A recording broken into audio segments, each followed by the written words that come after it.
Bismillahirrahmanirrahim.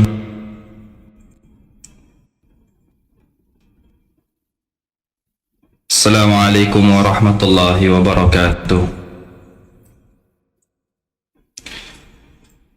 Alhamdulillahi hamdan katsiran tayyiban mubarakan fi kama yuhibbu rabbuna wa yarda. Asyhadu an la ilaha illallah wahdahu la syarika lah wa asyhadu anna Muhammadan abduhu wa rasuluh. Allahumma salli ala nabiyyina Muhammad khatim an-nabiyil mursalin wa ala azwajatihi ummahatil mu'minin wa ala abnaihi tayyibin tahirin wa ala sahabatihi wa man ittaba'ahum bi ihsanin ila yaumiddin. Amma ba'd.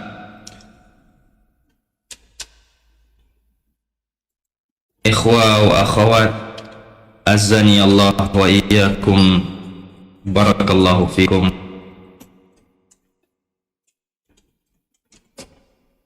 Qala Allah jalla wa ala fi kitabihil azizil karim, ba'da a'udzu billahi as-sami'il 'alim minasy syaithanir rajim. Ya ayyuhalladzina amanu taqullaha haqqa tuqatih wa la tamutunna illa wa antum muslimun wa'tasimu bihablillahi jami'an wa la tafarraqu wadhkuru ni'matallahi 'alaykum idh kuntum a'da'an fa'alafa baina qulubikum fa asbahtum bi ni'matihi ikhwana wa kuntum 'ala shafa hufratin minan nari fa anqadhakum minha. Kadzalika yubayyinu Allahu lakum ayatihi la'allakum tahtadun. Wal takum minkum ummatun yad'una ilal khair wa ya'muruna bil ma'ruf wa yanhauna 'anil munkar wa tu'minuna billah wa yanhauna 'anil munkar wa ulaika humul muflihun. Segala puji dan pujian bagi Allah Jalla wa Ala, Rabb semesta alam, yang menurunkan Al-Furqan kepada hamba-Nya Muhammad sallallahu alaihi wasallam. Salawat serta salam semoga sentiasa dicurahkan ke atas Nabi kita Muhammad sallallahu alaihi wasallam dan ahli baitnya dan mereka yang mengikuti mereka dari semasa ke semasa hingga yaumul qiyamah. Adapun seterusnya dars malam ini, di mana kita akan menghuraikan tafsir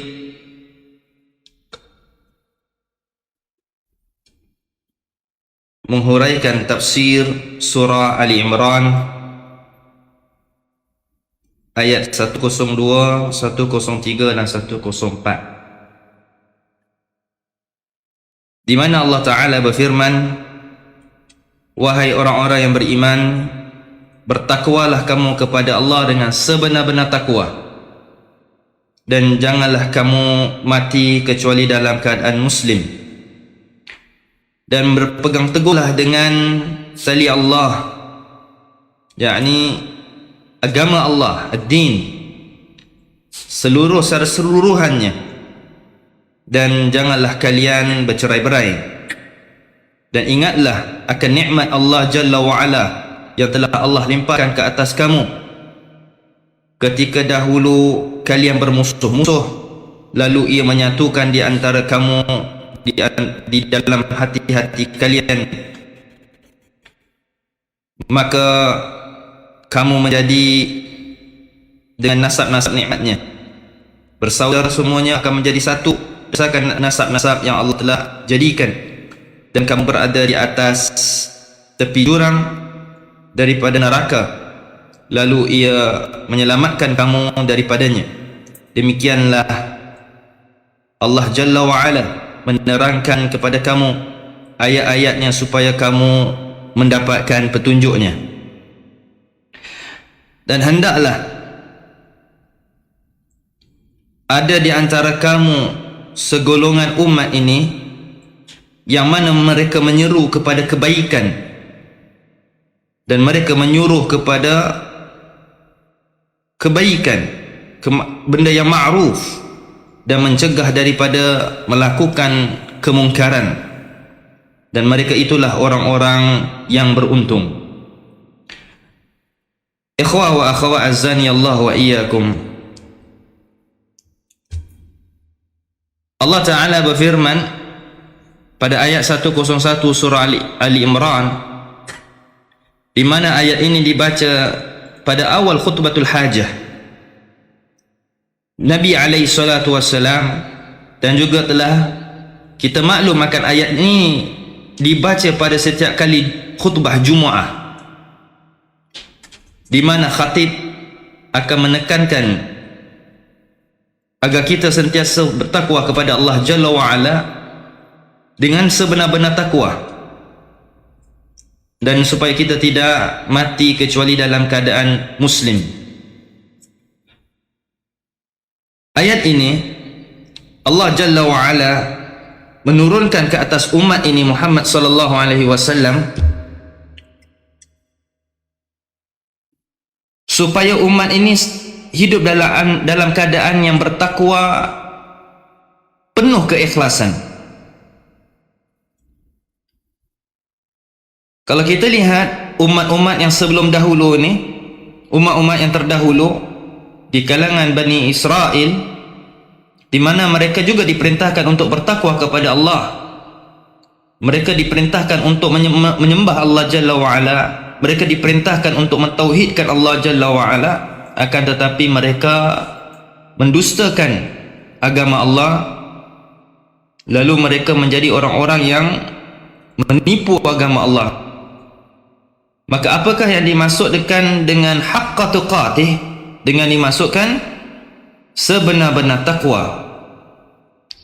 Takwa di sini bermakna sebagaimana yang telah disebutkan oleh Abdullah bin Mas'ud radhiyallahu anhuma. Beliau menjelaskan maksud takwa ini daripada jalan Al-Imam Abi Hatim Ar-Razi rahimahullahu ta'ala dengan sanad yang baik, di mana beliau berkata ay yuta'a fala yu'sa, supaya kita bertakwa, jangan kita menderhakai Allah. Wa ay yudhkara fala yunsa, dan sentiasa kita mengingati Allah, jangan kita lupakan Allah. Ay yushkara fala yukfar, dan sentiasa bersyukur kepada Allah, jangan kita mengkufuri kepada Allah Jalla wa'ala. Taat lawannya menderhakai Allah. Taat adalah lawannya menderhakai Allah Jalla wa'ala.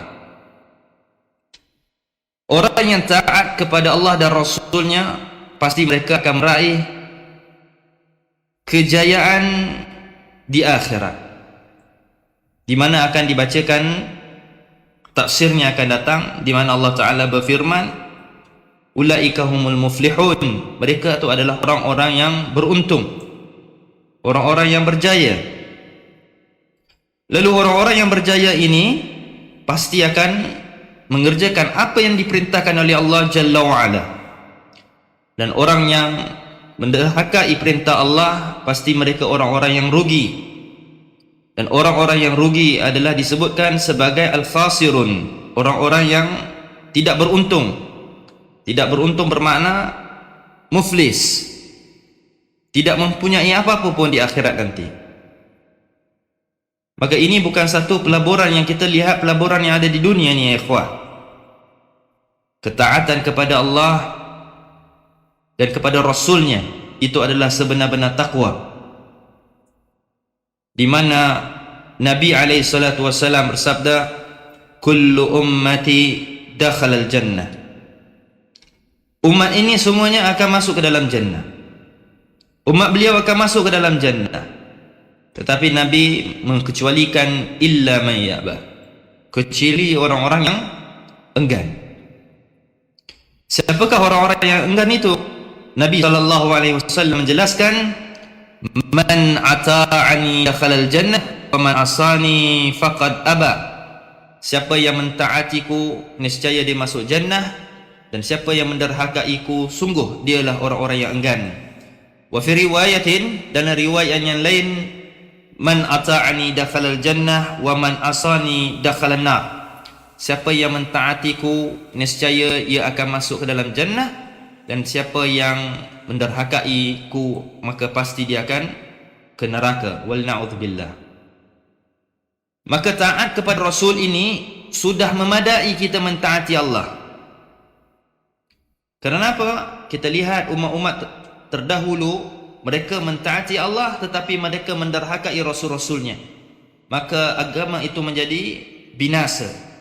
Maka umat Islam ini juga, ramai kelompok daripada agama Islam ini yang menjadi kebinasaan disebabkan apa? Disebabkan kederhakaan mereka kepada perintah Nabi SAW. Maka tu umat ini 73 golongan, satu saja yang orang-orang yang sentiasa taat dan mengikuti perintah Allah Jalla wa'ala dan Rasulnya. 72 lagi golongan, merekanya hanya mentaati apa yang mereka inginkan, dan mereka menderhakai apa yang mereka tidak inginkan. Maka orang-orang yang taat kepada Allah dan Rasulnya, yang disebutkan dalam hadis, man ata'ani dakhalal jannah, siapa yang mentaatiku dia masuk ke dalam jannah. Kenapa kita sebutkan memadai mentaati Rasul? Seseorang itu sudah mentaati Allah sesuai dengan firman Allah Jalla wa'ala dalam surah Al-Imran, Qul in kuntum tuhibbunallaha fattabi'uni. Jika kalian mencintai Allah maka taatiku. Qul in kuntum tuhibbunallaha fattabi'uni, maka ikutiku. Ya, mengikuti bermakna ta'at. Kita mesti mengikuti apa perintah Nabi alaihi salatu wasalam, sesuai juga dengan firman Allah dalam suratul Hasyr, wa ma atakumur rasulu fakhudhuhu wa ma nahakum anhu fantahu. Apa yang telah diperintahkan oleh Rasulmu maka lakukan perintah itu, dan tinggalkan apa yang telah dilarangkan oleh Rasulmu. Maka taat, kita telah menjelaskan, harus seorang Muslim mentaati segala apa yang diperintahkan oleh Rasul alaihi salatu wasalam, sebagaimana telah diriwayatkan di dalam hadis-hadis, khabar-khabar yang sahih daripada sahabat-sahabat Nabi alaihi salatu wasallam majma'in. Adapun selain daripada itu adalah rekaan-rekaan manusia semata-mata. Sesiapa yang melakukan sesuatu perintah yang tidak diperintahkan oleh Nabi dan para sahabat, yang tidak dilakukan oleh para sahabat, maka perbuatan itu yang akan merosakkan agamanya. Dan itu dinamakan sebagai golongan al-ma'asi. Apa itu al-ma'asi? Pelaku maksiat. Maksiat bukan bererti seseorang itu minum khamar, seseorang itu berbuat ataupun bermain judi, seseorang itu mencuri, seseorang itu berbohong sahaja. Tidak. Maksiat adalah sesuatu apa yang telah dilakukan, sesuatu perbuatan yang mana ia bercanggah dengan perintah Allah dan Rasul. Iaitu perkataan asalnya adalah asa, orang yang menderhakai. Jadi pelakunya adalah pelaku maksiat. Perlu kita memahamkan kepada masyarakat kita istilah ataupun makna maksiat ini. Maksiat masyarakat kita dia faham orang berdua-duaan, minum khamar ataupun melakukan perbuatan-perbuatan mungkar, itu maksudnya maksiat. Maksiat dalam bentuk amalan itu. Adapun maksiat itu juga termasuk daripada hati. Kerana ahlu sunnah memahamkan iman itu adalah dengan al-imanu bil qawli wa amali wa bil jawarih. Iman itu hendaklah dengan pengakuan hati, lisan dan juga amalan.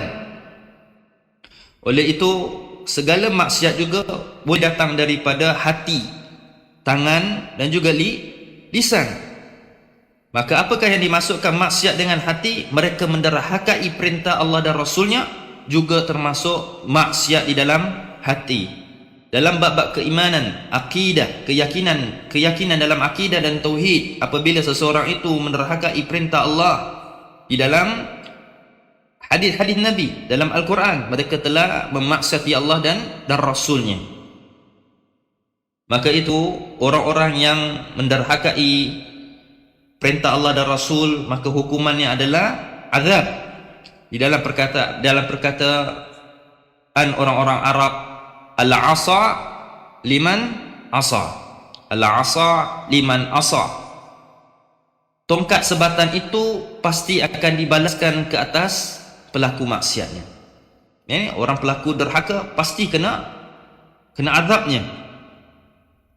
Kemudian berkata Abdullah bin Mas'ud radhiyallahu anhuma, hendaklah kita sentiasa mengingati Allah dan janganlah kita melupakan Allah.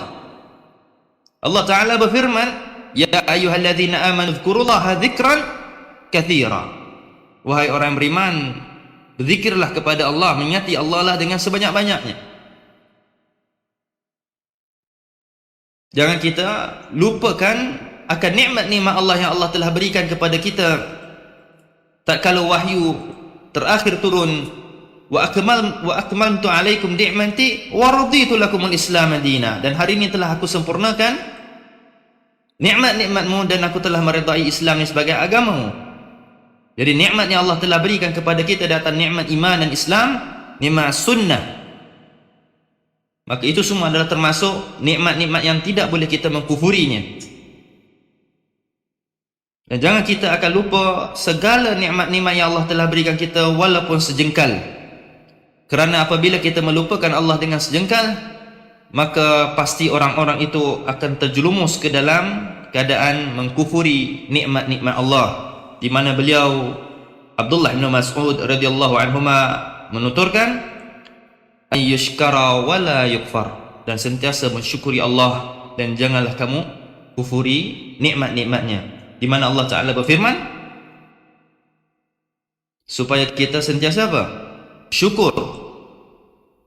Wala takfurun, dan janganlah kamu mengkufuri akan nikmat-nikmat Allah Jalla wa'ala. Jadi itu adalah ketakwaan yang sebenar-benar haqqa tuqatih. Kemudian wala tamutunna illa wa antum muslimun, jangan kalian mati kecuali dalam keadaan kalian seorang muslim. Kerana orang yang mati bukan di atas millah agama ini, pasti mereka akan menjadi manusia yang rugi. Kerana apa? Seorang yang kafir matinya, fahabitat a'maluhu, maka terbatallah segala amalan-amalan kebaikan yang dilakukan di atas dunia ini yang tidak dia raihkan ke atas, ke bawah ke dalam alam akhirat. Orang-orang kafir melakukan amalan-amalan kebajikan di dunia ini, Allah akan membalaskan kebaikan-kebaikannya di dunia. Adapun dia tidak akan dibalas di akhirat sama sekali. Sebagaimana telah disebutkan dalam hadis sahih Al-Bukhari. Adapun kebaikan-kebaikan yang dilakukan oleh orang muslim, Allah akan membalasnya apa yang dilakukan di dunia. Sekiranya Allah tidak membalaskan di dunia, pasti Allah akan membalasnya di akhirat. Dan itu adalah nikmat-nikmat menjadi orang yang muslim dan mukmin. Baik. Kemudian Allah Jalla wa'ala memerintahkan kepada kita supaya wa'tasimu bihablillahi jami'an wa la tafarraqu, dan hendaklah kalian berpegang teguh dengan bihablillah. Hablillah bermakna ad-din, iaitu tali Allah, agama Allah ini. Sabilillah, jalan di mana Allah Jalla wa'ala memerintahkan syariat untuk kita laksanakan. Sentiasa kita mengikuti satu jalan yang lurus. Jalan ini tidak ada mana. Bihablillah, satu saja agama Allah, tidak ada agama yang lain daripada agama Allah. Inna ad-dina 'indallahil Islam, tidak ada agama yang diredai di sisi Allah kecuali Islam. Lalu apa itu Islam? Ma huwa al-Islam? Ma huwa Islam? Kama fi hadis Jibril alaihi salatu wassalam, yang sebagaimana telah diriwayatkan daripada hadis Jibril yang datang daripada Umar bin Khattab radhiyallahu anhu. Apa hadis Jibril tentang ma huwa al-Islam? Akhbirni anil Islam. Apa dia? An tashhada la ilaha illallah. Baik, barakallahu fiik. Wa ashhadu anna Muhammadan Rasulullah. Itu Islam. Bersaksi bahawa tiada ilah yang berhak disembah melainkan Allah. Muhammad itu pesuruh Allah. Wa iqamis salah, dan dirikan salat dan bayar zakat. Wassaumu Ramadan wa tasumu Ramadan, dan hendaklah kalian berpuasa pada bulan Ramadan. Wal hajjil bait, dan mengerjakan haji di Baitillahil Haram. Itu Islam. Jadi apakah Islam itu hanya sekadar beriman dengan lisan ataupun dengan hati? Maka ahlu sunnah memahami iman itu dengan lisan, keyakinan, dan juga perbuatan. Adapun orang-orang murji'ah, mereka memahami apa dia?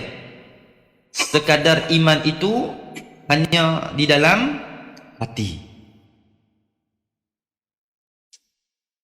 Ya? Adapun orang-orang Mu'tazilah memahami iman itu hanya sekadar dengan perbuatan-perbuatan. Maka ahlu sunnah menepis pandangan-pandangan tersebut. Ini bukan masalah khilaf, tetapi ini adalah masalah usul. Sesiapa yang bercanggah dengan keyakinan ahlu sunnah, fahuwa dhalun mudillun, maka sungguh dia adalah orang yang sesat lagi menyesatkan. Maka ahlu sunnah mengimani iman itu dengan ucapan, perbuatan, dan juga keyakinan. Maka setelah kita menyaksikan bahawa tiada ilah yang berhak disembah melainkan Allah, pasti kita melakukan dengan apa dia? Perbuatan-perbuatan. Apa dia? As-salah, az-zakah, was-saum, wal-hajj. Hendaklah kita berpuasa, salat, haji, zakat, semuanya dengan perbuatan tangan dan kaki kita ini. Taib, barakallahu fikum. Maka itu yang dimasukkan dengan hablillahi jami'a. Semuanya mesti kena ikut agama Allah. Wala tafarraqu, dan Allah perintahkan supaya kita jangan bercerai-berai. Lalu kenapa umat ini bercerai-berai? Lalu mereka mengatakan bercerai-berai itu adalah azab dan bersatu itu adalah nikmat. Pernah antum dengar kalimah ini? Ya, bersatu itu adalah nikmat dan bercerai-berai itu adalah azab. Maka ahlu sunnah menafikan bercerai-berai itu adalah nikmat, bukan satu azab. Kenapa bercerai-berai itu satu nikmat? Sekiranya manusia ini bersatu, kita tidak ada lagi challenging, kita tidak ada lagi pertaruhan untuk mencari al-haq, dan Al-Quran pun tidak akan turun, kerana manusia itu telah bersatu. Dan dinamakan Al-Furqan, membezakan al-haq wal batil, membezakan antara yang hak dan yang batil. Maka kata Syekhuna Salih bin Fauzan wafaqallahu wara'ah, maka tafarruq, yakni perpecahan umat ini, iftarakul ummah, adalah satu nikmah wala adab, adalah satu kenikmatan, di mana kita hadir pada malam ini untuk mencari apa dia? Al-haq. Kalau semua umat dah satu, dah tak ada durus setiap malam Jumaat. Ya, tidak ada lagi kita perpecahan manhaj, dan juga tidak ada perpecahan dalam akidah, kerana umat Islam itu sudah satu. Pada hakikatnya umat Islam itu satu, tetapi ya Allah telah mentakdirkan umat ini terpecah kepada 73 golongan. Tayyib. Maka Allah perintahkan kita wala tafarraqu, jangan kalian bercerai-berai. Tapi umat ini tetap akan bercerai-berai. Kenapa mereka bercerai-berai? Kerana semua manusia ini telah dijadikan atas dasar hawa nafsu, ya kawan. Ketika Allah Jalla wa'ala menciptakan bapa kita Adam alaihi salatu wassalam, di dalam menciptakan Nabi Adam alaihissalam daripada tanah, ya, di mana Allah menciptakan Adam ini, Allah menciptakan dia daripada beberapa tanah yang Allah ambil di bumi. Ya, manusia ni Allah menciptakan Adam ini daripada beberapa tanah liat di muka bumi ini. Ada yang ambilnya tanah daripada yang hitam, putih, kemerahan, coklat-coklat, ya? Jadi manusia ini datang daripada tanah-tanah yang berbagai-bagai. Maka tu kalau kita lihat manusia ni ada yang putih, ada yang coklat, ya? Ada yang tak boleh sebut, marah nanti. Okey, baik. Jadi manusia ni tergantung kepada tanah. Jadi kita tengok tangan kita, kita tahu tanah kita jenis mana. Ya? Jadi Nabi Adam alaihissalam ni Allah menciptakan dia daripada mixture of soil. Tanah ni ada macam-macam jenis tanah yang diciptakan. Lalu ketika Adam telah disiapkan merupakan seorang Adam manusia, maka iblis ini melewati ataupun datang hampir kepada tubuh Adam. Belum lagi masukkan ruh. Ya, boleh lihat kisah ini di dalam Sahih Bukhari. Kemudian iblis melihat apa dia? Di tubuh Adam ada apa? Ada satu lubang di perutnya. Lubang apa? Lubang pusat. Ada pun riwayat tu tidak menceritakan lubang pusat, tetapi lubang sahaja.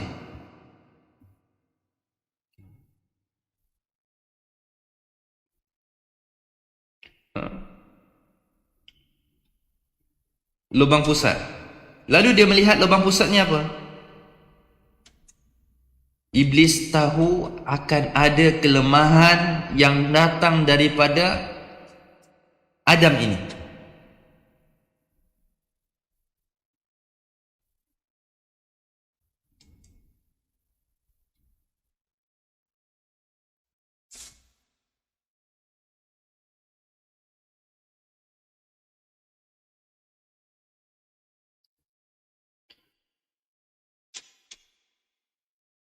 Apa yang iblis nampak daripada tubuh Adam ini?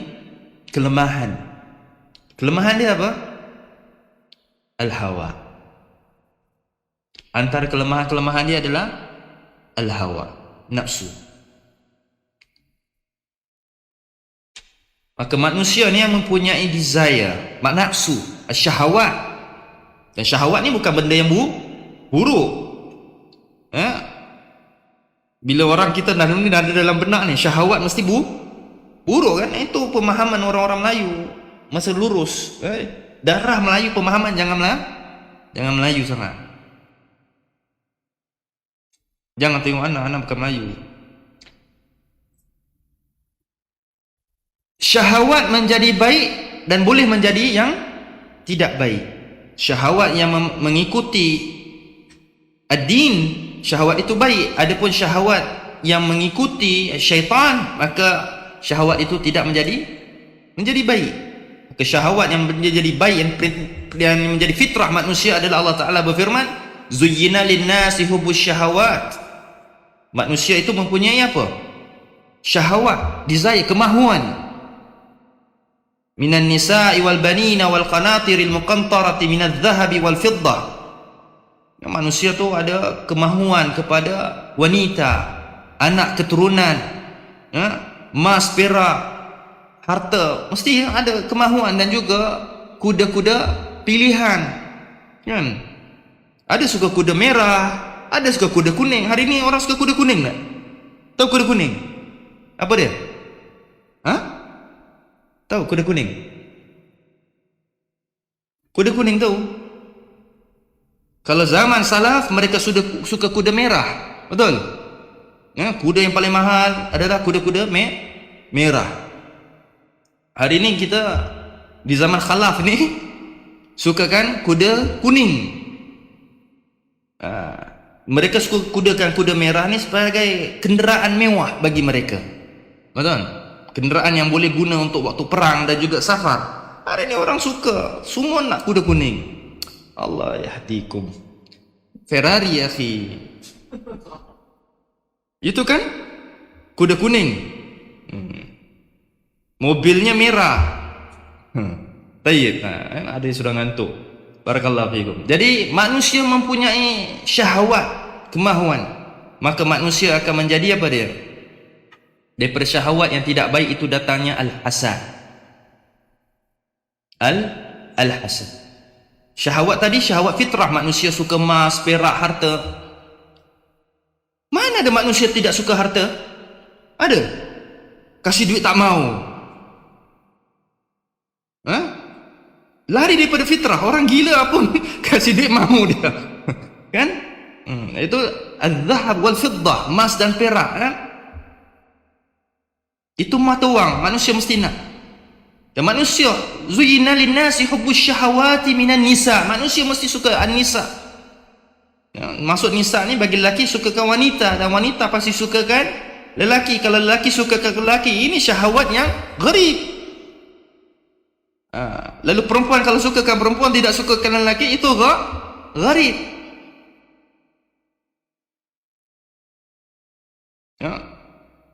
Wal banin, yang sukakan keturunan. Ada orang muslim yang tidak sukakan keturunan. Orang manusia fitrahnya mesti sukakan adanya keturunan. Ada manusia yang tidak sukakan keturunan. Seperti kita lihat orang-orang kufar, mereka tidak mahu. Kita lihat negara barat, orang-orang kufar, dia tidak mahu ada anak. Cukup sekadar mereka mempunyai seekor anjing yang boleh berbicara dengan dia. Lalu bila dia tua, anjing itu akan menjaga dia. Wal na'udzubillah. Mereka tidak menyukaikan keturunan. Maka Islam memerintahkan untuk menjaga keturunan. Ini adalah keturunan yang baik. Barakallahu fikum. Dan itu adalah syahwat di mana manusia datangnya hasad. Maka manusia berpecah disebabkan hasad. Kita lihat setelah cipta tadi Adam, maka Adam turun ke dunia ini setelah dinodai daripada bisikan iblis.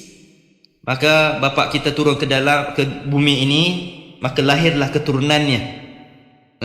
Keturunannya. Maka Adam dan keturunannya pada asalnya ada satu atau berpecah? Satu dah? Satu. Maka terpecahnya keturunan Adam daripada apa dia?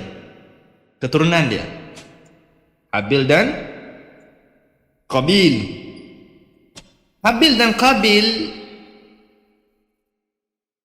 berpecah disebabkan apa?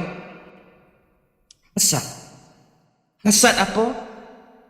Bukan hasad harta, bukan hasad isteri siapa paling cantik, isteri siapa lebih banyak, isteri siapa lebih kaya, bukan. Hasad apa yang dimaksudkan di sini? Habil dan Qabil hasadnya bukan kerana dunia, tapi hasad dia kerana agama. Maka agama Islam ini berpecah bukan kerana dunia. Imam itu ada dua rumah, imam ini ada satu rumah, jadi gaduh. Bukan. Hasad mereka kerana hasad ingin lebih bertakwa kepada Allah. Umat ini berpecah kerana saling memahami agama ini dia lebih faham daripada yang lain. Betul tak? Ideologi. Cara macam mana mereka memahami ideologi ini. Jadi Adam, keturunan dia lah manusia pertama yang di mana datangnya hasad. Di mana Allah Jalla wa Ala berfirman dalam surah Al-Maidah, "Watlu 'alaihim naba abnai Adam bil haqq idh qarraba qurbanan fatuqabbala min ahadihima wa lam yutaqabbal min al-akhari qala la aqtulannak." Kisah dia hanya kerana anak Adam ini ingin apa? Seorang nak kurban, seorang lagi nak kurban. Lalu kurban siapakah yang akan diterima oleh Allah Jalla wa'ala? Mereka rebut. Jadi qala la aqtulannak, pasti aku akan bunuh kau. Dia terbunuh disebabkan apa? Al-hasad. Hasad, kedengkian dalam agama, nak beribadah kepada Allah. Hari ini umat ini semuanya bawakan Al-Quran dan juga apa dia? Hadis. Hatta Rafidah bawa Quran dan hadis. Hadis dia bukan hadis daripada galangan Syiah Rafidah, tapi hadis Musnad Imam Ahmad, Nasa'i dan sebagainya. Apakah kita nak kata umat ini telah bersatu? Tak. Semua orang boleh bawa Al-Quran dan hadis, tetapi pemahaman Al-Quran dan hadis itu belum tentu sama. Maka manusia itu tafarruq, berpecah, disebabkan apa? Al-jahl, kebodohan mereka dalam kefahaman Al-Quran dan Al-Hadith. Semua akan baca ayat yang sama, tapi cara mereka nak memahami tafsir tersebut itu berbeza-beza. Ada yang memahaminya dengan secara tekstual, zahir ayat tersebut. Ada yang sampai mentakwil sehingga menjadi takwilan mengikuti hawa nafsu. Ada yang mentahrifkan, memesongkan maknanya. Malah ada pula yang suka menafikan, langsung mentaktirkan, menafikan ayat tersebut sama sekali secara mutlak. Tapi mereka mengakui mereka sebagai seorang Muslim. Maka umat ini pasti akan terpecah, dan tidak boleh umat Islam ini bersatu. Siapa yang ingin bersatukan umat ini, maka sungguh orang itu dangkal. Kenapa umat ini tidak boleh bersatu? Diperintahkan untuk bersatu, tapi manusia tidak akan bersatu. Umat ini tidak akan bersatu hatta yaumul qiyamah, sampai hari kiamat. Dan dalilnya menjelaskan orang-orang yang duduk di dalam Madinah sehingga datangnya Dajjal, maka terlompatlah keluar orang-orang munafikun. Dan al-bid'ah, pelaku mubtadi, orang melakukan kerosakan dalam agama ini, berlaku sehingga yaumul qiyamah. Dia tidak akan stop. Maka kita pula tidak akan stop untuk menyampaikan umat untuk apa dia? Sentiasa wa'tasimu bihablillahi jami'ah, kembali kepada jalan Allah yang lurus ini, dan jangan bercerai-berai. Kenapa kita mengikuti jalan yang satu? Kerana jalan itu memang ada satu saja, tidak ada jalan yang lain. Islam itu hanya satu dan tidak ada pilihan yang lain, sebagaimana disebutkan dalam hadis, Salat bina Rasulullah sallallahu alaihi wasallam, satu hari kami solat bersama Nabi alaihi salatu wasallam, dzata yaum, satu hari kita solat bersama Nabi, wa khattan khututan katsiran an yaminihi wa shimalihi, dan Nabi buat wa khattan mustaqiman, Nabi buat satu jalan yang lurus, wa khattan khututan katsiran an yaminihi wa shimalihi, kemudian Nabi buat garisan yang banyak di kiri dan kanan. Thumma talla qaul ta'ala, kemudian Nabi membaca firman Allah dalam surah Al-An'am, wa anna hadza sirati mustaqiman fattabi'u, dan ini jalan Allah yang lurus, ikuti jalan ini. Wala tattabi'u subula tafarraqa an sabilih, jangan kalian mengikuti jalan yang bercerai-berai ini sama sekali. Kemudian Nabi menyebutkan jalan-jalan yang begitu banyak di kiri dan kanannya. Nabi memerintahkan apa dia? Wa hadhihi subulun mutafarriqatun, ini jalan yang bercerai-berai ini, kecuali illa syaitan yad'ulah, kecuali syaitan yang apa? Membawa bimbingan dia. Jadi 73 golongan itu berada di kiri dan kanan jalan tersebut. Siapa yang bimbing? Syaitan.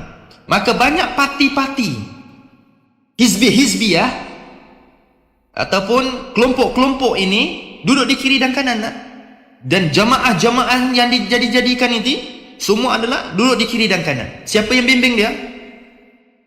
Syaitan. Dan syaitan tidak mempunyai petunjuk.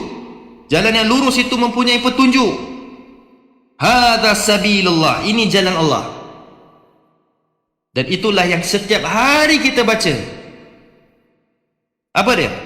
Ihdinas siratal mustaqim, tunjukkanlah kami ya Allah jalan yang lurus. Jalan yang lurus ini harus kita cari. Macam mana kita nak dapat jalan yang lurus? Kembali kepada siapa ya ikhwah?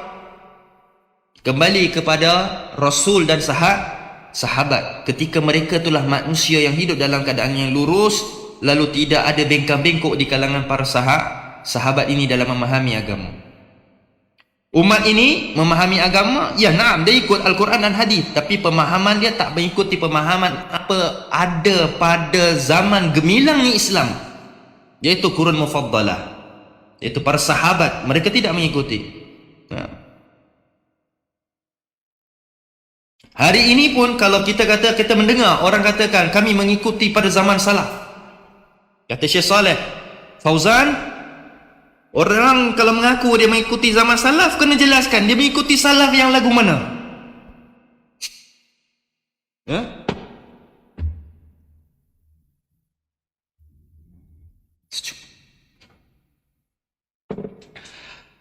Ada orang mengikuti salafus saleh. Ana nak tanya, ikut hari itu kita belajar dalam dars yang lepas, barakallahu fikum, apa dia? Jahmiyah, Mu'tazilah, apa lagi? Rafidah, lagi apa? Mu'tazilah ni semua kan, ya, salah tak? Salah juga. Maka tu Rafidah dulu, sampai Rafidah di negara sebelah kita ni, janganlah mereka mengaku mereka sebagai apa? Salafi. Dan hari ini kita lihat Asy'ariyah pun mengakui Salafi. Jadi nama Salafi ni belum tentu orang itu Salafi hari ini. Boleh jadi orang tu Asy'ariyah, barangkali orang tu boleh jadi Rafidah. Hatta di negara sebelah, anda sebutlah di Singapura, susah sangat. Di Singapura, Rafidah ni mereka daftar dan mereka bersumpah di komisioner untuk apa? Tukar nama di hujung belakangnya ada As-Salafi.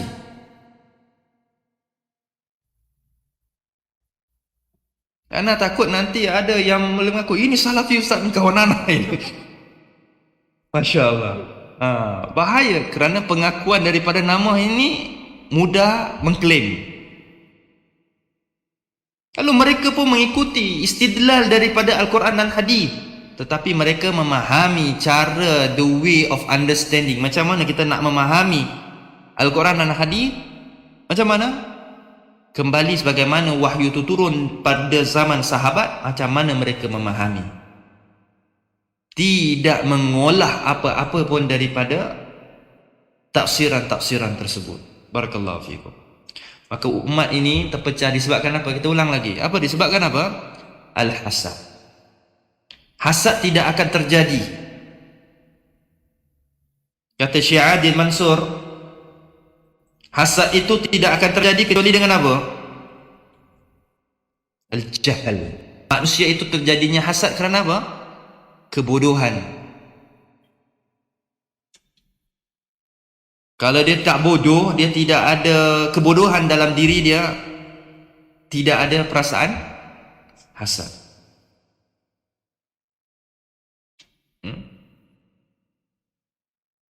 Setuju tak?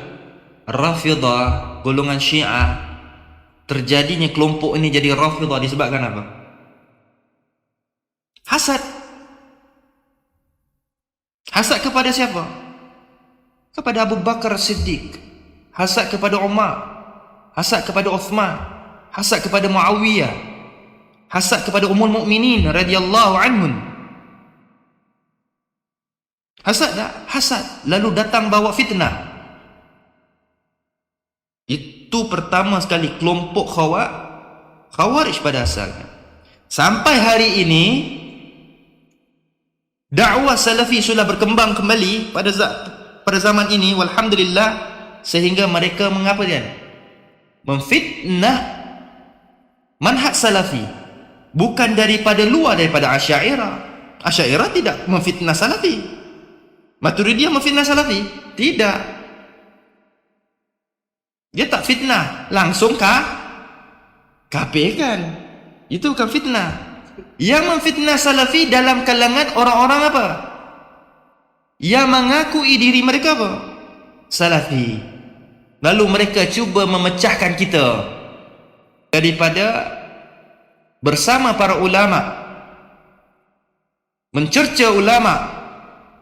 Disebabkan apa anak-anak tanya? Hasad ya akhi, Allahumma hdina. Hasad. Ustaz, dia pun tak berkunut Ustaz. Dia pun tak pergi malam Jumat ni majlis. Dia datang sini Ustaz. Tapi apa beza dia dengan kita Ustaz? Kenapa Ustaz dia tu berbeza dengan kita? Dibezakan sebab apa? Pemahaman dia itu juga selaru. Ustaz dia itu bersama dengan orang-orang yang mencela ulama-ulama kita.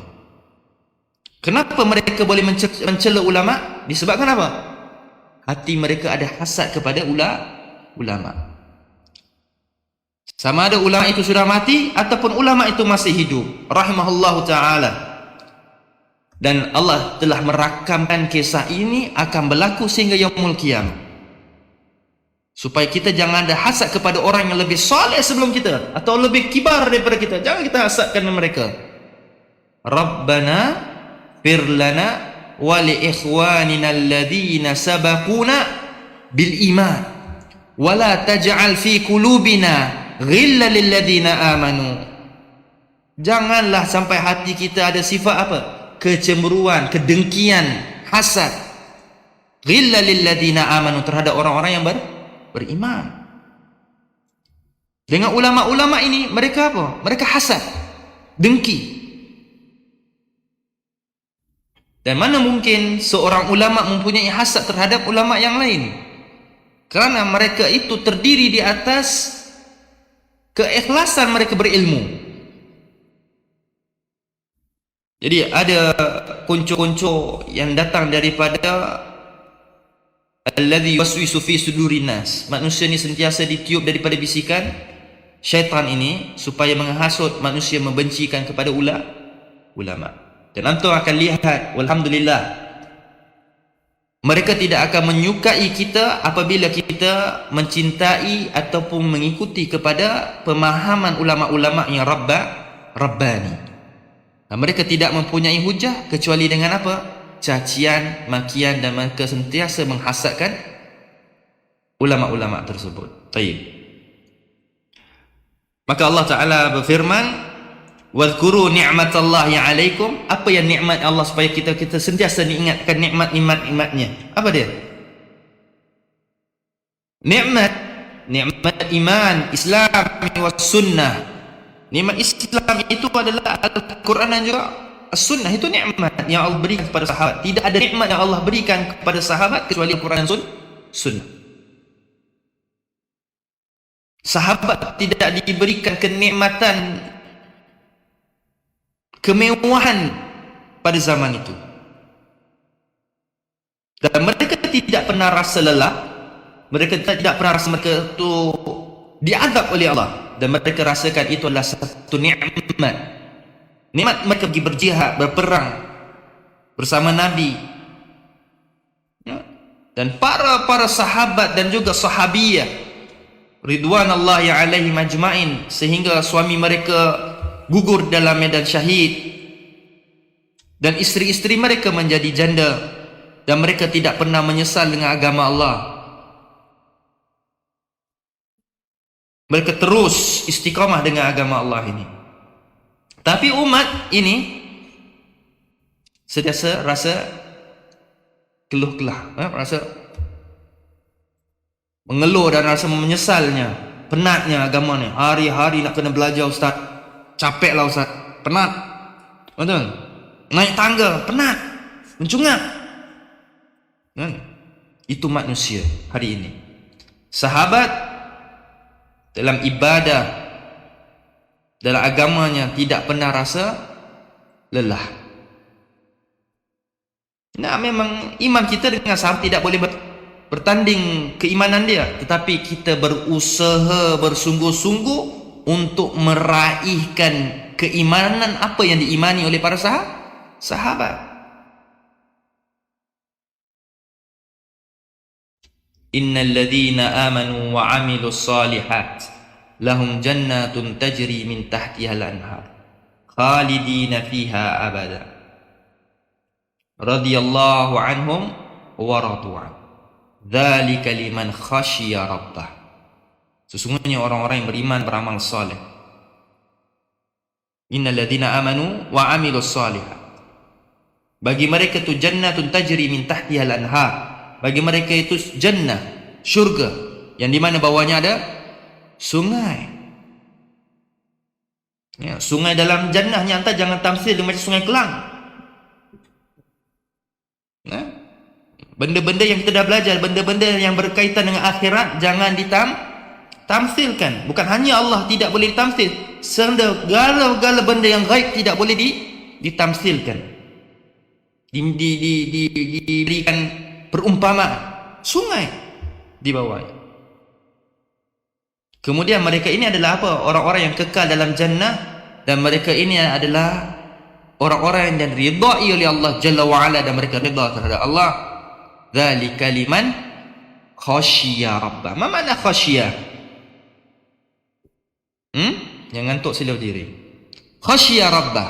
Khasyiya bermakna apa? At-taqwa. Mereka takut kepada Allah. Itu takwanya sahabat. Ya ikhwan azani Allah wa iyyakum. Jadi hari ini kita nak cuba memahamkan supaya kita meraih keimanan yang murni, yang hakiki, dan mencintai keimanan bagaimana para sahabat ridwanullahi alaihim mereka memahami agama ini. Dan jangan sekali-kali kita rasakan berpecah itu adalah satu perkara yang tidak baik. Berpecah itu baik. Baik maksudnya apa baik? Baik daripada segi kenikmatan. Bukan baik untuk kita lagi berpecah-pecah, tidak. Berpecah itu adalah satu kenikmatan yang Allah Jalla wa'ala berikan ke atas umat ini, supaya kita meraihkan siapa yang lebih mencari al-haq.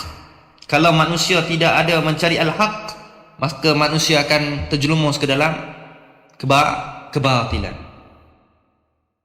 Qul ja'al haqqu wa zahaqal batil. Apabila datang al-haq, maka lenyaplah apa dia? Al-batil. Terlenyaplah al-batil, maka carilah al-haq, maka batil akan lenyap. Barakallahu fikum. In kuntum a'da'an fa'allafa baina qulubikum fa asbahtum bi ni'mati. Maka dulu kelompok-kelompok ini Bani Israel dulu bercerai-berai. Bercerai-berai, maka banyak kelompok-kelompok lagi. Ya? Di kalangan Bani Israel yang hari ini menyembah tembok harapan, the Wailing Wall di Aqsa itu pun juga dikafirkan oleh Bani Israel yang lain. Antum jangan Khawarij saja kafir. Mengkafirkan, takfir di dalam agama Yahudi juga mempunyai pemahaman takfiri. Mereka mengkafir-kafirkan sama mereka.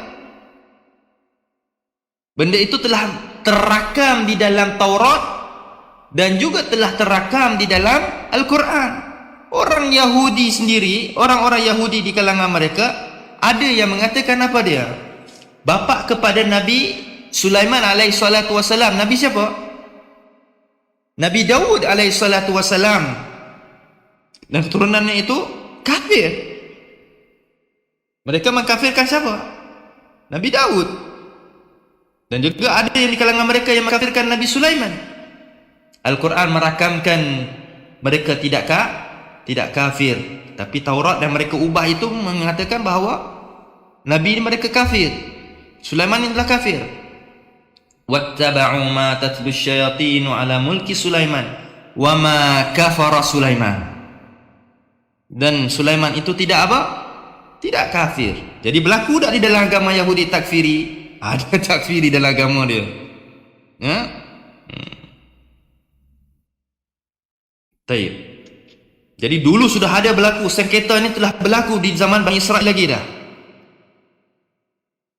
Kemudian Allah menyatukan fa'allafa baina qulubikum fa asbahtum bi ni'matihi ikhwana. wa kuntum ala syafa hufrati minan nari fa anqadhakum minha kadzalika yubayyinullahu lakum ayatihi la'allakum tahtadun. Demikianlah Allah memberikan pada kita penjelasan-penjelasan tabayyun ayat-ayatnya agar kalian mendapat petunjuk. Kadzalika yubayyinullahu lakum, dan Allah memberikan apa ya ikhwah? Bayan. Ma makna al-bayan? Penjelasan. Lalu ada orang katakan Allah turunkan Al-Quran lalu Allah tak berikan kita penjelasan. Tak bodoh tu namanya. Yang das yang lepas, apa dia? At-tafwid, menyerah balik. Setiap ayat turun pasti ada penjelasan. Tidak ada Al-Quran itu turun tanpa penjelasan, karena Al-Quran itu sendiri sudah ada penjelasannya. Al-Quran diturunkan dengan berapa penjelasan? Nampak tadi? Berapa? 2 penjelasan. Satu penjelasan daripada Al-Quran, satu lagi penjelasan daripada apa? Al-Hikmah.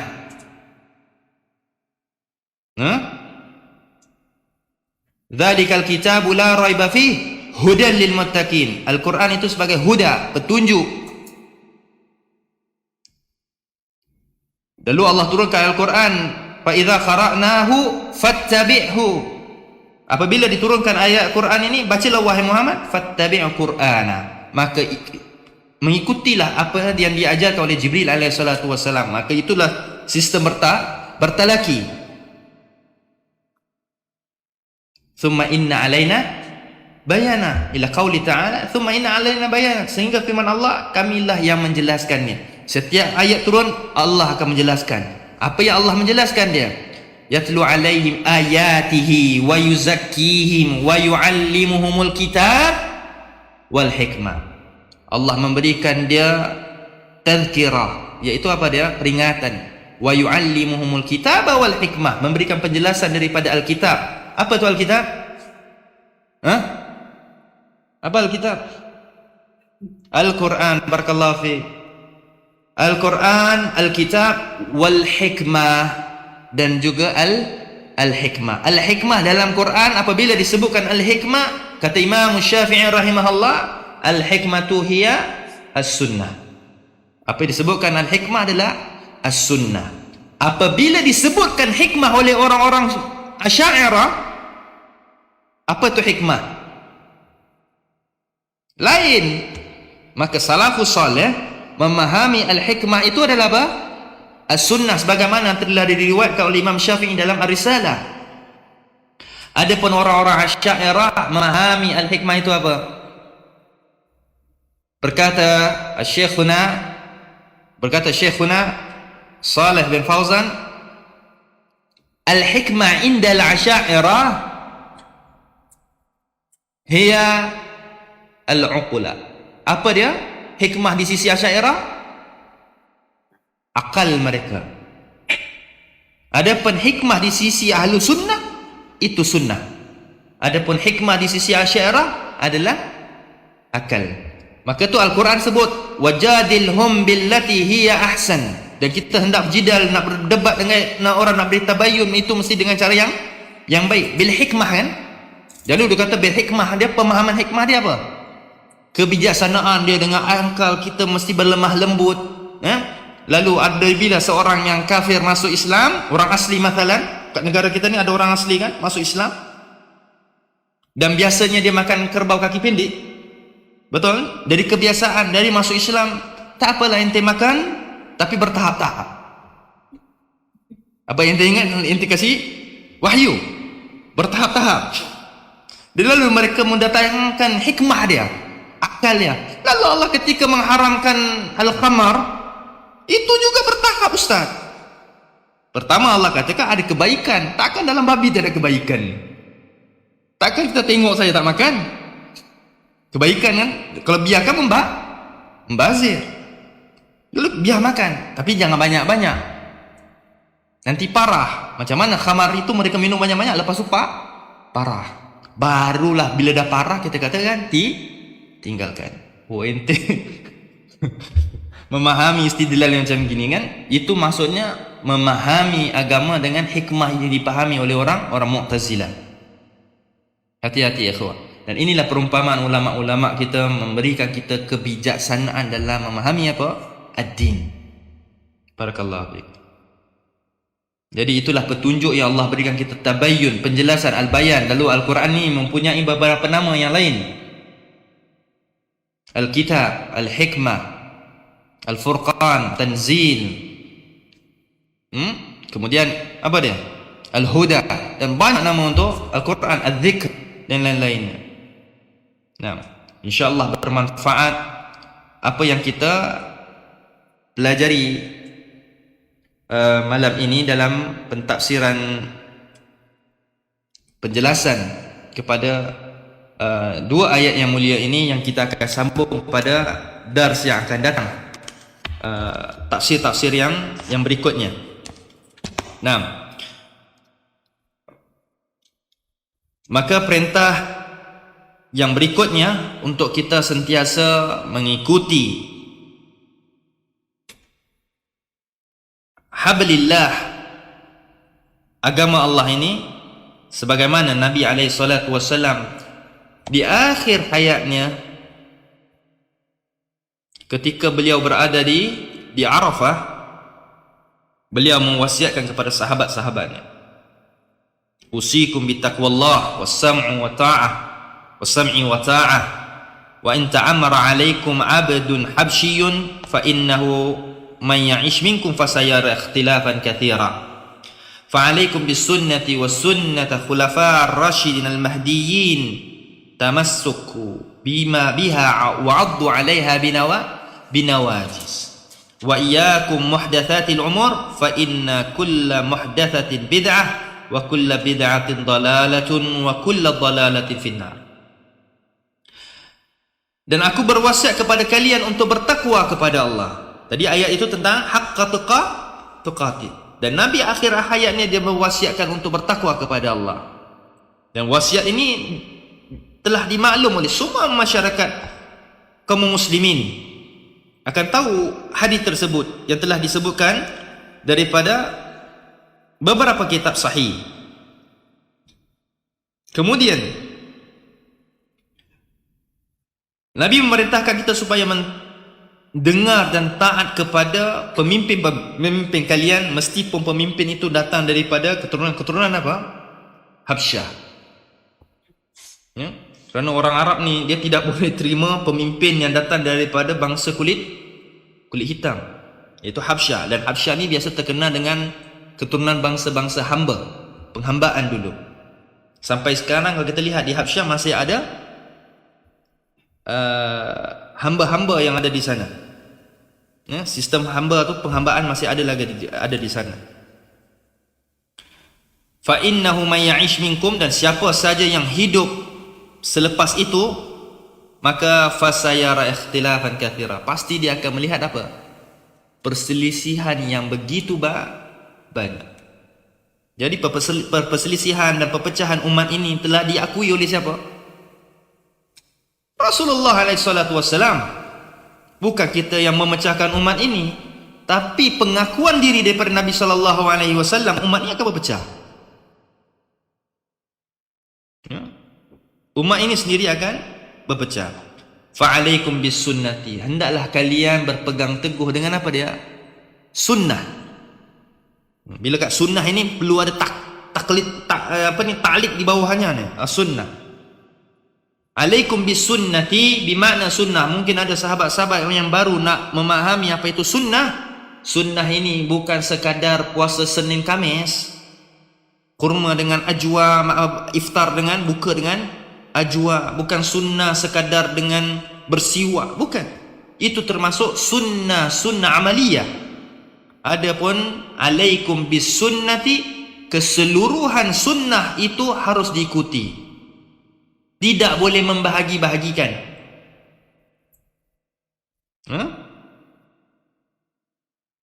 Sunnah itu tidak boleh dibahagi-bahagikan. Adapun yang kita faham apabila disebutkan sunnah di dalam hadis dan juga kitab-kitab ulama salafus salih kita, itu adalah segala-gala aspek kehidupan di dalam agama ini. Maksudnya as-sunnah. dan juga mengikuti sunnah khulafa ar-rasyidin al-mahdiyyin min ba'di, dan orang-orang dari kalangan sahabat-sahabat Nabi yang mulia, khalifah ini yang mendapat al-mahdiyyin. Nabi sendiri menunjukkan mereka sebagai al-mahdiyyin. Apa yang dimaksudkan al-mahdiyyin?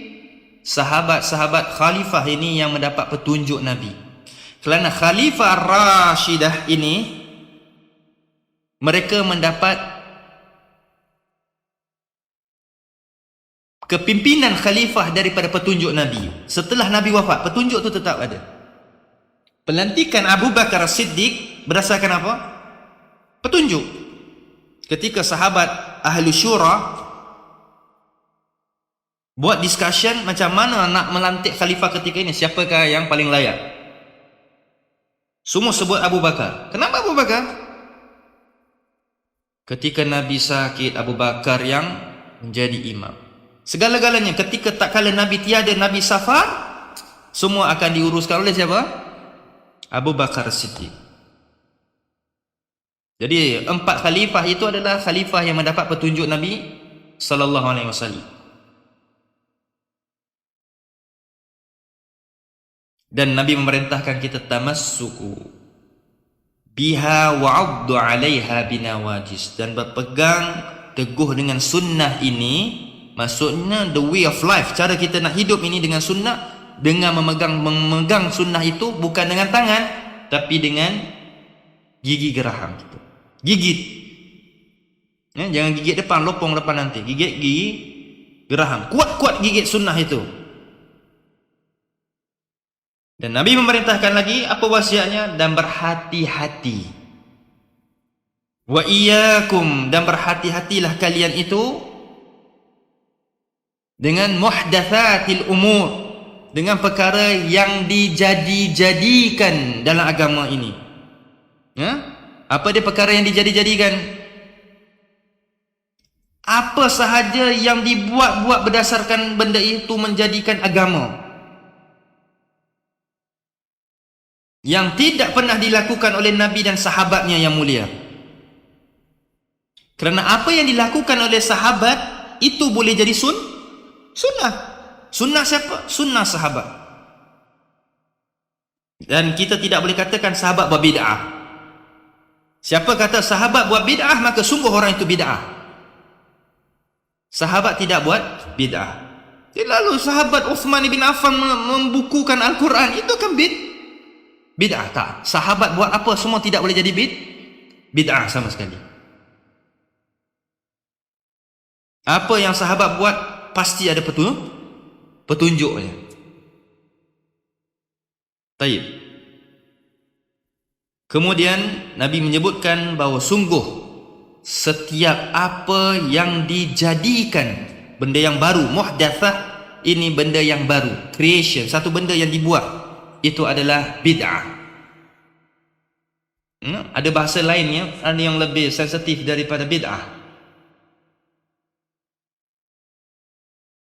Bid'ah ada benda lain. Ustaz, jangan sebut bid'ah. Lalu sebut apa? Tak ada bahasa lain. Apa yang disebutkan bahasa Arab itulah bahasanya, jangan diubahkan benda yang lain. Dan bid'ah itu apa dia? Sesuatu yang menyalahi sunnah Nabi SAW fi qawlihi wa fi amalih wa fi i'tiqadih, dan apa yang menyelisihi daripada ucapan, perbuatan dan keyakinan yang dilakukan oleh Nabi SAW, menyelisihinya, itu bid'ah. Baik. Kemudian setiap yang menyelisihi Nabi itu pasti sesat. Tak ada yang orang yang menyelisihi Nabi tak akan sesat. Menyelisihi Nabi dengan ucapan saja boleh sesat, menyelisihi Nabi dengan perbuatan boleh sesat, menyelisihi Nabi dengan keyakinan boleh sesat. Zulkhuwaisirah ketika menyelisihi Nabi dengan apa? Dengan apa? Zulkhuwaisirah. Zulkhuwaisirah adalah seorang jejaka yang hidup pada zaman Nabi. Dan dia bukan sahabat.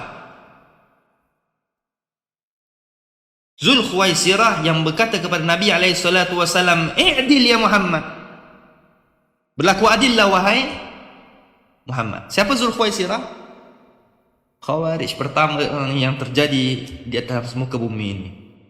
Apa kata Zul Khuwaisirah? Berlaku adil. Dengan apa? Lisan. Dia tidak angkat senjata. Dia cukup menegur Nabi dengan berlaku adillah wahai Muhammad. Maka sungguh dia telah sesat. Dan orang yang sesat ni tidak diragui akan dia masuk ke dalam neraka. Cuma orang kafir, kita meyakini orang kafir itu kekal dalam neraka, dan orang yang sesat tidak boleh kita mengatakan dia kekal dalam neraka kecuali ada dalil. Maka para ahlul bid'ah, kita tidak mengatakan semua ahlul bid'ah mesti masuk neraka dan bersifat apa? Kekal, tidak. Jahmiyah termasuk ahli bid'ah. Khawarij juga termasuk ahli bid'ah. Tapi Jahmiyah sepakatnya kaum muslimin bahawa dia termasuk orang-orang yang dihumban ke dalam neraka. Kufar mereka ini, Jahmiyah. Meskipun dia solat, meskipun dia baca Al-Quran. Khawarij sesat tapi kita tidak mengkafirkan dia. Maka ulama ikhtilaf dalam mengkafirkan sahabat. Sekiranya Khawarij itu mengkafirkan sahabat, maka dia kafir. Sekiranya Khawarij itu tidak mengkafirkan sahabat, maka dia tidak menjadi kafir. Baik. Dan itu penerangan sedikit kepada kebid'atan dalam ucapan, perbuatan dan juga keyakinan. Dan semoga bermanfaat supaya kita apa sentiasa yang kita memahami adalah mengikuti Nabi dan sahabatnya yang mulia, dan jangan sekali-kali kita mengubah agama ini daripada landasannya.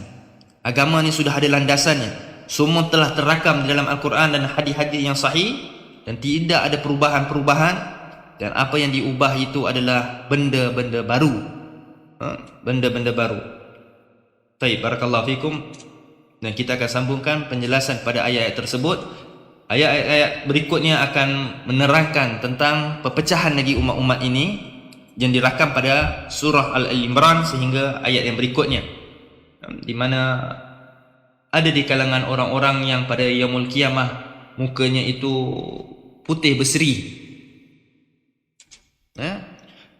Putih di akhirat dengan putih di dunia tak sama. Ada orang yang putih di dunia tapi akhirat muka dia hitam dan masam.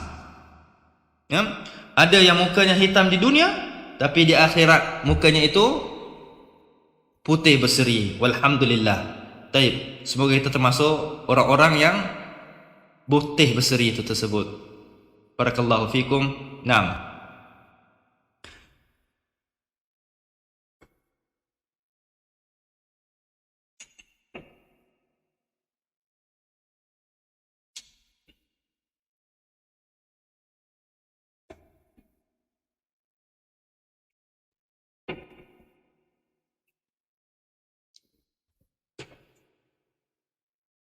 Bismillahirrahmanirrahim. Di sini ada beberapa soalan.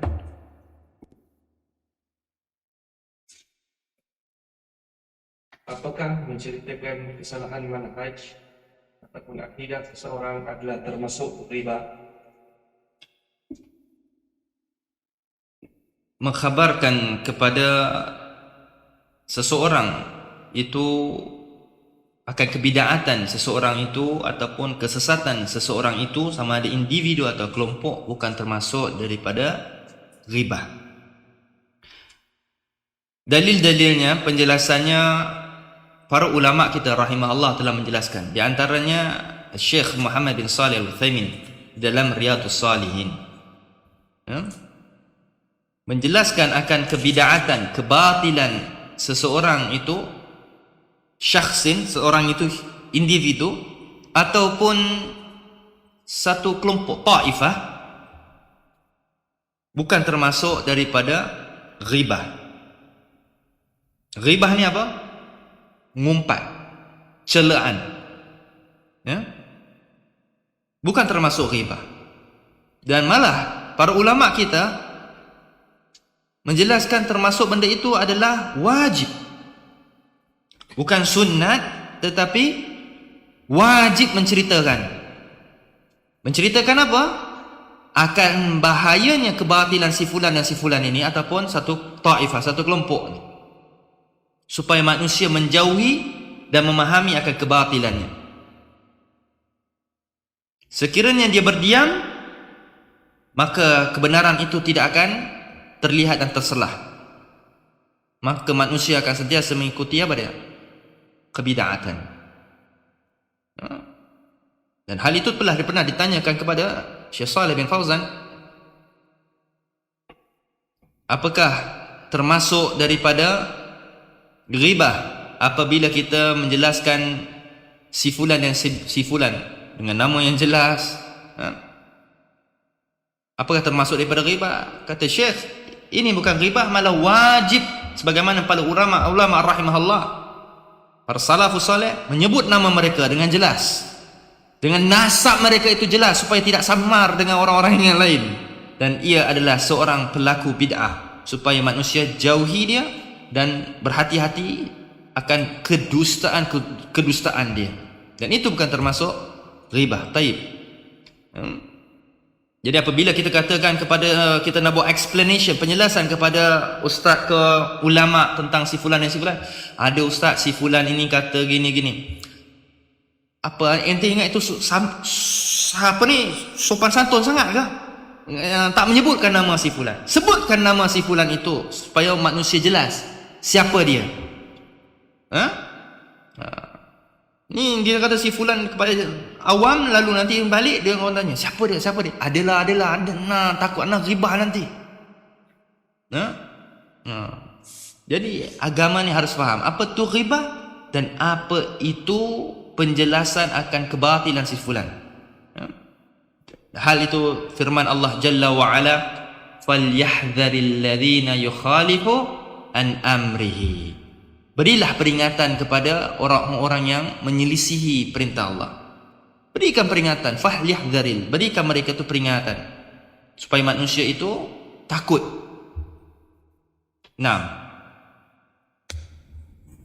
Soalan seterusnya,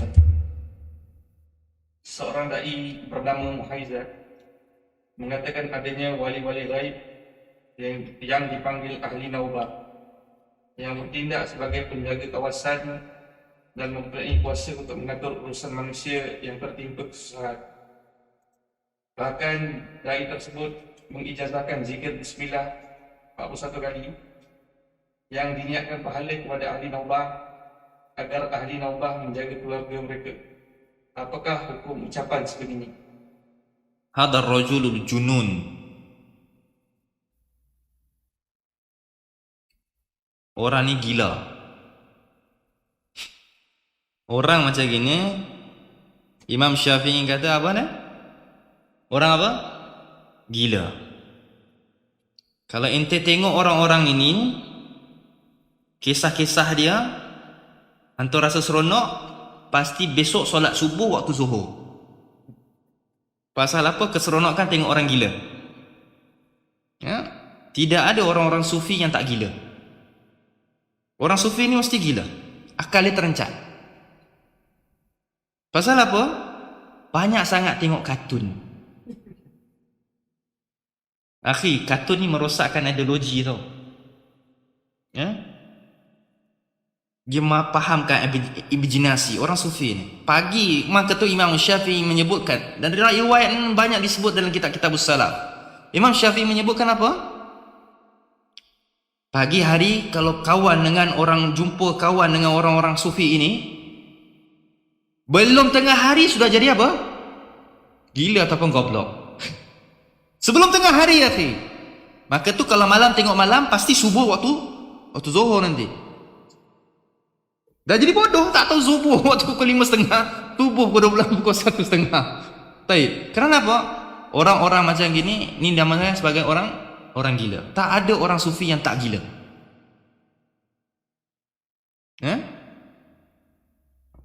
Tapi gila dia boleh on off lah. Taib. Apa yang dia buat, ahli nubah, orang yang jaga gaib ni semua, ini termasuk orang-orang musyrik. Percaya pada gaib, orang-orang gaib ni ada atuk nenek moyang yang jaga kawasan kan. Ini syirik. Ini syirik. Wala na'udzubillah. Hati-hati ya akhi. Hatta kalau dulu kita lihat orang-orang tua kita tak belajar kitab tauhid, kalau kita nak pergi lepaskan air, buang air kecil kan, di pokok, di semak hutan, apa yang disebutkan? Antum jangan kata tak tahu. Apa dia Eva? Ini yang kata biasa buat dulu ni. Tapi alhamdulillah sekarang sudah salafi, walhamdulillah, barakallahu fiik. Atuk nenek tumpang lalu, cucu nak buang air sikit kat sini. Kalau tidak, apa nak jadi anak tak tahulah. Okay. Benda-benda ini meminta perlindungan kepada yang gaib.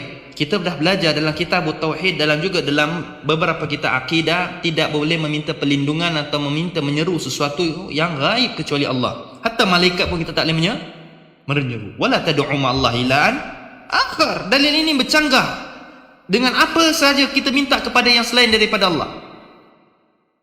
Hatta malaikat dah tak boleh, apabila anda minta penunggu-penunggu ni, ahli nubat ke ahli nibat, semua tak boleh. Syirik itu,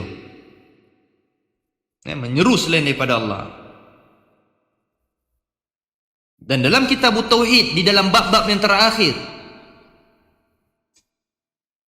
muallifur rahimahullah membawa dalil daripada hadis yang sahih. Kalau kita masuk ke dalam gunung ganang, gua dan sebagainya, nanti nak pergi camping, nak pergi overnight lah, nak keluar berapa hari ke, masuk hotel, masuk ke rumah yang tidak ada penghuni lama, kita rasa takut dalamnya kan. Mungkin ada penghulu yang dikata dalam tu masuk. Jangan minta izin kepada dia. Bumi ni milik siapa? Milik Allah. Nabi memerintahkan kepada kita untuk baca apa dia? A'udzu bikalimatillahi tammati min syarri ma khalaq. A'udzu bikalimatillahi tammah. Aku meminta perlindungan dengan Allah daripada apa? A'udzu bikalimatillah, dengan kalimah Allah yang tammah, kalimah yang sempurna. Min syarri ma khalaq, daripada makhluk yang buruk. Penghulu tu buruk tak? Yang dikatakan penghulu tu semua makhluk yang buruk yang jaga tu. Ya, itu semua abang kawasan yang gaib. Ya, kalau minta abang kawasan yang tak gaib, tak apa, tak merosakkan akidah.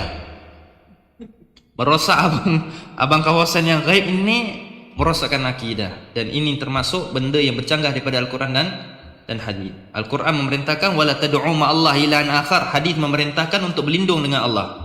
Dalil jelas, wadih, dan tidak ada dalil yang tersembunyi lagi. Nah, soalan seterusnya, apakah diperbolehkan berwasiat kepada anak-anak untuk membahagikan harta peninggalan setelah kita mati secara sama rata tanpa mengikut hukum faraid? tidak boleh.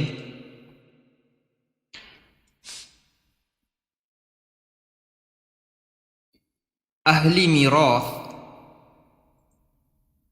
yakni ahli faraid, ahli mirath, orang-orang yang layak menerima harta faraid, harus dibahagikan atau menerima harta faraid tersebut.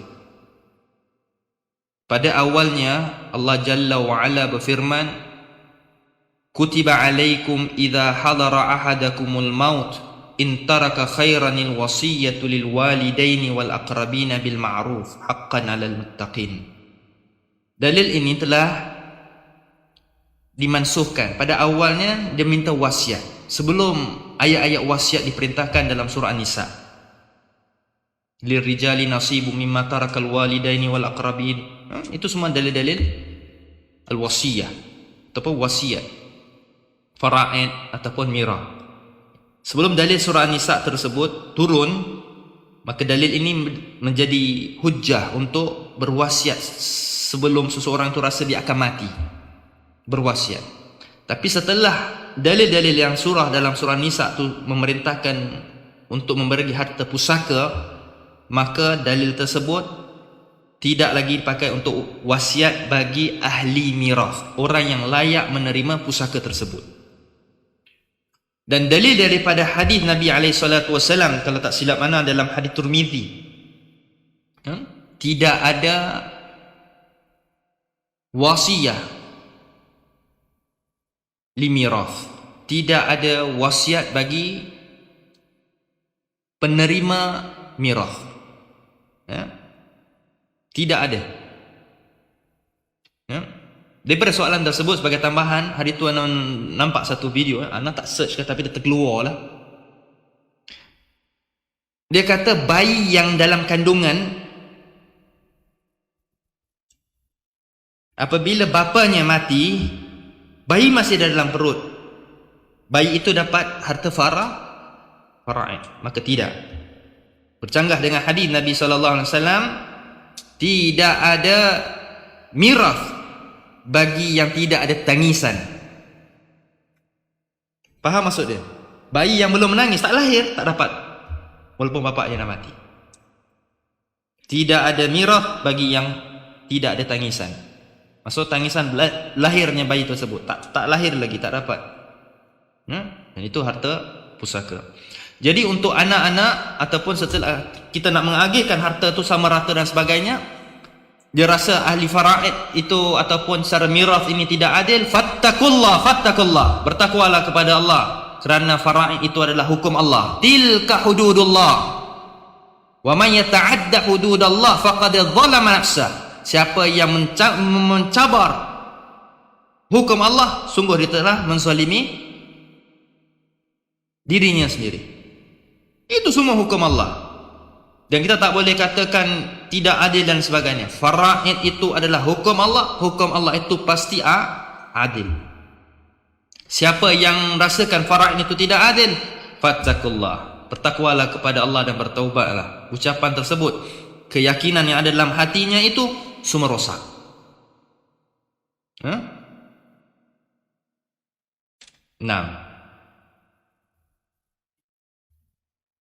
Soalan seterusnya, seorang wanita mempunyai anak susuan. Adakah suami wanita tersebut mahram kepada anak susuan isterinya? Suaminya. Taib. Mahram ni kita telah sebut, ada mahram yang sementara, ada mahram yang kekal. Taib. Sebelum cerita pasal mahram dengan muhrim. Beza akhi, Ana rasa dulu pun sama-sama muhrim. Muhrim pakai kat Saudi saja. Dekat Malaysia kita pakai mahram. Mahram dengan muhrim. Muhrim orang yang berihram, mahram orang yang diharami nikah. Okey. Jadi orang yang diharami nikah mungkin sementara, mungkin mutlak. Ya. Ibu mertua, ayah mertua, mutlak.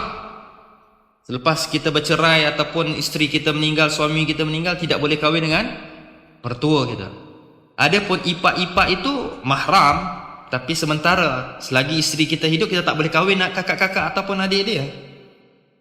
Kalau dah bercerai ataupun dah meninggal, boleh. Sementara. Baik, itu mahram. Kemudian anak susuan, apakah ia menjadi mahram kepada ayahnya? Cuma nak kena faham, mungkin orang yang bertanya nak memahamkan mahram di sini ada dua makna. Apakah ayah kepada anak susuan itu boleh mewalikan kepada anaknya atau tidak? Tidak. Ijma' ulama, wali kepada anak hanya datang daripada nasab keturunan. Adapun anak susuan ini menjadi mahram daripada segi aurat sahaja. Terbatas aurat-auratnya itu sahaja anak susuan. Dan tidak boleh dia menikahi anak susuan tersebut, meskipun setelah dia bercerai dengan isterinya. Dan anak susuan ini ada terms dia yang dia kena ikuti. Berapa dalam menuruti mazhab Syafi'i, susuan itu mesti lebih daripada 5 kali susuan. Mesti hadam susu tersebut, supaya dia menjadi darah daging. Dan susuan itu mesti adalah susuan asli, bukan artificial. Susuan asli yang di mana dia ada anak, kemudian dia kongsi susuan tersebut. Adapun susuan daripada medication, ambil obat dan keluarnya susu, itu bukan daripada susuan yang datang daripada anak dia. Bukan. Jadi susuan hendaklah datang daripada susuan yang asli. Susuan daripada ibu, bukan lembu. Barakallahu fikum. Nah, Soalan seterusnya, apakah terdapat dalil untuk melakukan solat sunat qabliyah 4 rakaat sebelum asar dan 4 rakaat selepas isyak? Dan betulkah solat ba'diyah 4 rakaat selepas isyak pahalanya sama seperti malam Lailatul Qadar? nah, sebelum asar itu hadisnya ada di dalam Tirmidzi, dan berkata al-Imam Tirmidzi, wa hadha haditsun hasanun sahihun. Hadis itu adalah hadis hasan lagi sahih. Nanti tidak beliau tahu riwayat kecuali riwayat itu. Berkata al-Imam Al-Albani rahimahullah di dalam silsilah ad-dha'ifah, hadis itu adalah hadis yang hasan, baik. Hadis hasan ini pada asalnya hadis sudah dhaif dan dibawakan para syawahid untuk menjadikan dia sahih, hasan. Jadi hadis itu adalah hadis hasan. Nah, cuma kita perlu ada etika. Hadis-hadis hasan ataupun hadis-hadis dhaif boleh diamalkan. Hadis dhaif, hadis hasan boleh diamalkan. Adapun hadis dhaif itu, apabila ada hadis hasan, maka amalkanlah hadis hasan berbanding hadis dhaif. Cuma hadis hasan ini, kalau kita nak amalkan, ada hadis yang lebih sahih pula, maka amalkan yang sahih. Hadis hasan itu jangan diwartakan. Tahu wartakan? Diwawarkan lah. Umumkan untuk orang beramal dengan hadis-hadis yang hasan. Kerana ada hadis yang lebih baik daripadanya, itu hadis yang sahih. Hadis sahih tidak ada keraguan lagi. Maksudnya tidak ada aib. Tidak ada aib pada riwayat tersebut. Adapun hadis hasan masih lagi mendatangkan beberapa keaiban dalam riwayat tersebut, tapi dia masih baik, ataupun disebutkan hadis jayyid, hadis itu baik. Adapun hadis yang lebih sahih, memelihara apa? 12 rakaat fi lailatin, fi yaumin wa lailatin. Dan hadis ini datang daripada Ummul Mukminin Aisyah radhiyallahu anha. Orang yang memelihara 12 rakaat pada siang hari dan juga malamnya, siang dan malamnya, maka dibinakannya baiti fil jannah. Dibinakan dia rumah di dalam jannah. Dan hadis ini sahih, diriwayatkan oleh Imam Bukhari daripada Ummul Mukminin. Apa 12 rakaat tersebut? Subuh 2 rakaat sebelum subuh, 4 rakaat sebelum zuhur, 2 rakaat selepas zuhur, 2 rakaat selepas maghrib, 2 rakaat selepas isyak. Dan ini adalah memelihara 12 rakaat tersebut. Ada hadis-hadis yang lain seperti 4 rakaat, sesiapa yang solat 4 rakaat sebelum zuhur dan 4 rakaat selepas zuhur. Juga hadis itu benar, tetapi dia tidak termasuk daripada hadis yang 12. Taib. Kalau dia beramal 4 rakaat sebelum asar, maka tak termasuk hadis yang dibawa daripada Aisyah radhiyallahu anha. Kalau dia beramal 2 rakaat sebelum zuhur, sebelum maghrib, sebagaimana disebutkan dalam Sahih Bukhari dan Muslim, maka tak termasuk dalam hadis Aisyah. Siapa yang beramal dalam 2 rakaat sebelum Isya sebagaimana telah diriwayatkan dalam Bukhari dan Muslim juga, tak termasuk hadis Aisyah radhiyallahu anha tadi. Ya? Kerana 2 rakaat sebelum maghrib, 2 rakaat sebelum Isya, Nabi memerintahkan sahabat, liman sya'a, liman sya'a, liman sya'a. 3 kali sahabat tak nak buat. Tapi Nabi tanya siapa nak buat. Sahabat tak buat. Lalu mereka ada datang daripada pemahaman, dari mereka katakan, Nabi mengizinkan, siapa nak buat. Nah, Nabi suruh. Tapi ada tak Nabi dan sahabat buat? Nabi dan sahabat tak nak buat. Maksudnya mereka pun tak nak buat. Jadi tak buatlah. Taib. Jadi ada fuqaha ataupun ulama ini memahami pada zahir hadis tersebut, Nabi membenarkan untuk buat. Kalau buat pun tak jadi bid'ah. Kerana mereka kuat dengan hadis umum, setiap bainal adzaini, setiap antara 2 azan itu ada solat. Kata al-Imam Syekh Muhammad bin Saleh Al-Utsaimin rahimahullah, kita kena faham dalil hadis umum dengan dalil khusus, am wal khas. Ada hadis yang umum, ada hadis yang khusus. Setiap antara 2 azan ada solat, dalil itu khusus ke umum? Umum.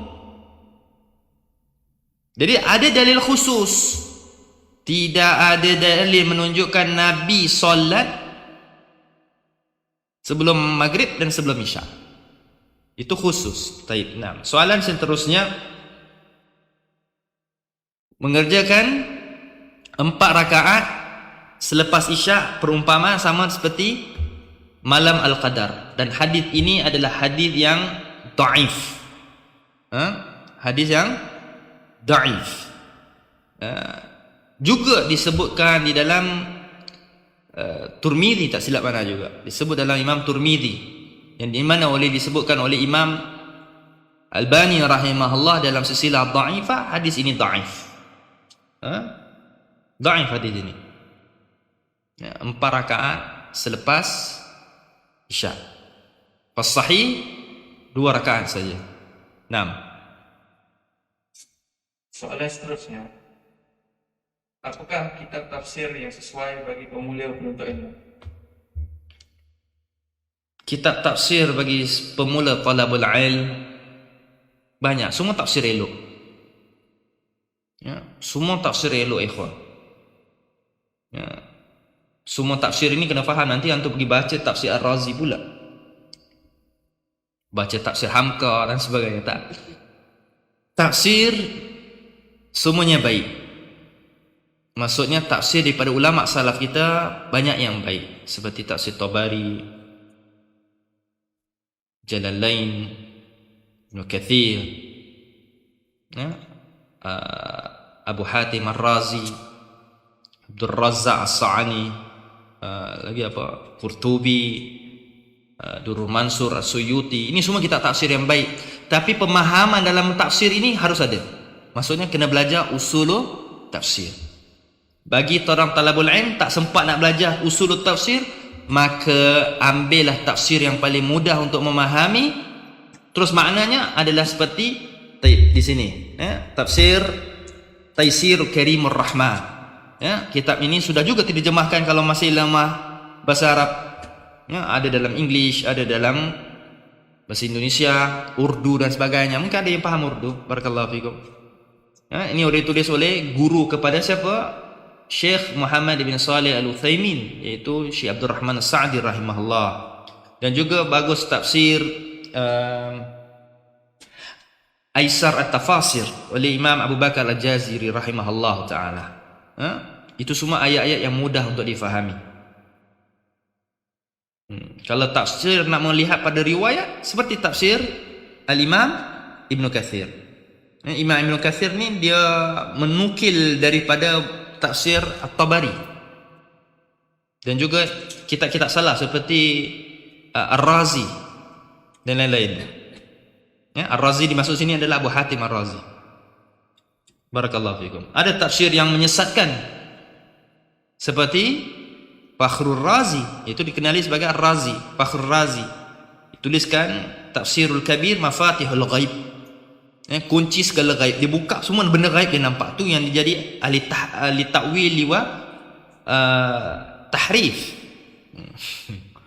Tafsir hamka. Orang kat negara kita Malaysia dan Indonesia famous dengan tafsir hamka ni.